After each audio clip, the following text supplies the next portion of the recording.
taking 2 mental health days and wouldn't be at work. Her boss applauded the decision and said she was an example to everyone. This viral moment prompted a lot of discussion in the WSA 9 newsroom, as I'm sure it did in cubicles across America.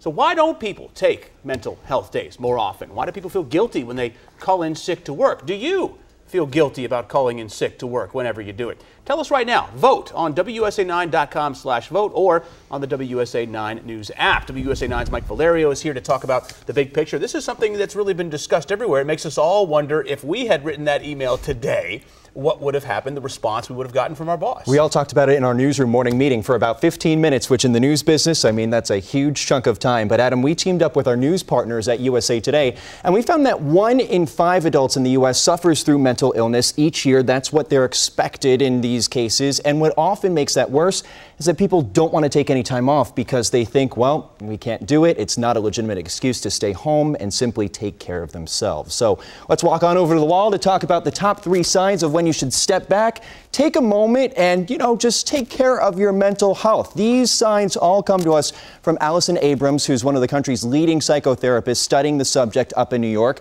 So we will, first of all, get to the right side of the screen. Treating loved ones differently is the first sign of when you feel different. You might be frustrated with the people who matter most in your life.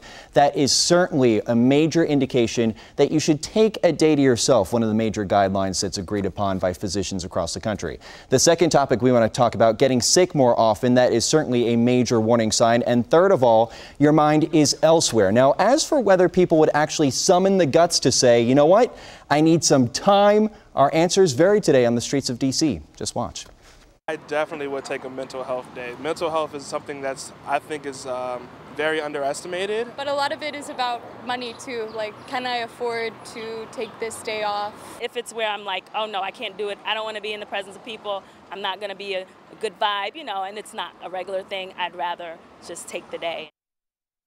Okay, so the question moves to what can you do? How can you have this conversation at work? And of course, the major answer starts with going to HR. That goes a long way. And what we've had suggestions to do sort of ranges from one extreme, think mindfulness or meditation classes, but let's be real, Adam, not all newsrooms, not all places of work can have mindfulness and meditation classes. So what we're also being told to do, if you find yourself in this position, is just get your boss to send out a note to the entire workplace, like we saw with this CEO. It went a long way with conveying what can be done, what are your boundaries when it comes to protecting your mental health. Of course, bosses need to draw a line because they don't want people taking advantage of that. Certainly, this is something that's kind of hard to track, too, because we know that, billions and billions of vacation days go unused each year, but there's nothing that tracks sick days or mental health days or anything like that, personal days. We were very surprised to learn that. We had our Verify team work all afternoon checking in with the U.S. Department of Labor, and we're waiting for official confirmation from their office. But it seems as though when you log on to their website, when you look at all the data that's available,